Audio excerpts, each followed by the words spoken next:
The president's already on his way home after a refueling stop in London. He's due back in Washington tomorrow morning. So what, if anything, do we think he achieved?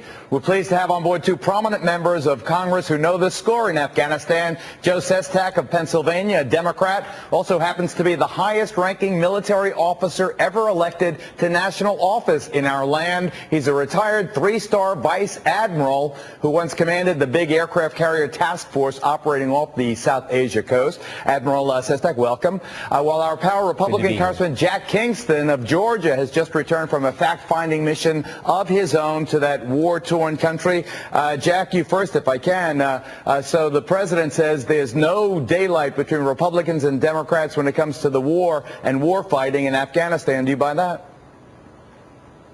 Well, I think he's right. I think that General McChrystal's moving in the right direction. We went over there, a bipartisan group of the Defense Committee. We were very impressed with what's going on. There are some problems. One of the big problems right now is the failure to have a good plan for the poppies. And that's not a partisan issue. It's just something that we've got to do something about that I don't think we're talking enough about. Admiral, that to me is your higher rank. I mean, there are fewer than admirals, three-star admirals, than there are congresspeople. But, you know, I had no idea, not knowing your bio. I am honored.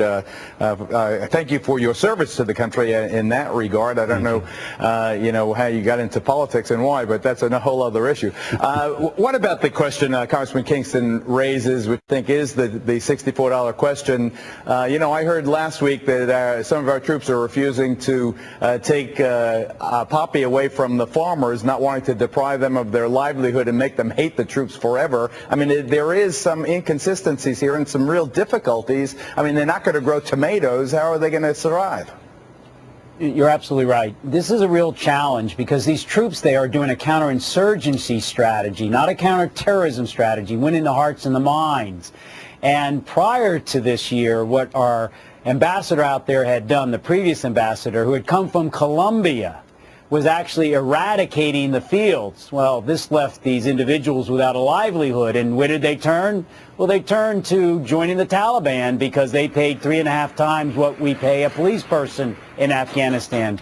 So this is why the issue about having civilians over there that can help transplant so to speak, these farmers from poppies to other types of agriculture, which can be done, and in the past has actually been done by our National Guard that have come from states like Nebraska or Iowa to help them do this. This is the one weak reed that is actually out there. How can we get more civilians out there to help us transition?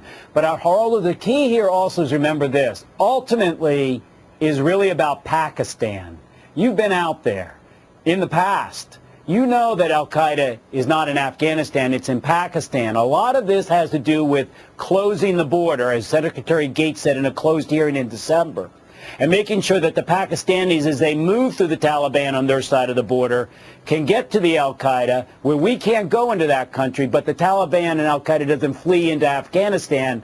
We've got it locked down in a closure movement. That's really what this is ultimately about for our security, to get al-Qaeda so they can't plan against us. Well, I think that we'll win the war if we can find a way to reimburse those farmers. But, Admiral, I have to ask you, switching to politics, were you offered a big job by this administration, the Obama administration, in compensation for a decision not to run against Arlen Specter in the Democratic primary for Senate in Pennsylvania? Did they offer you a job like Secretary of the Navy to keep you out of that Pennsylvania race?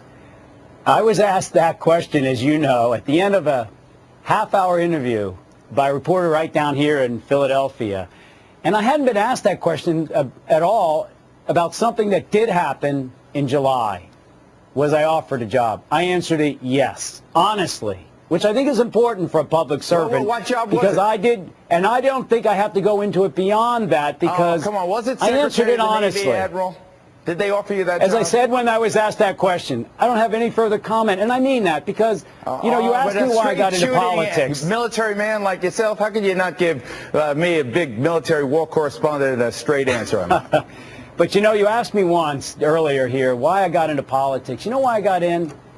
in that service that I love the Navy, because I now have the next best job if you can't be in the Navy, my daughter got a brain tumor.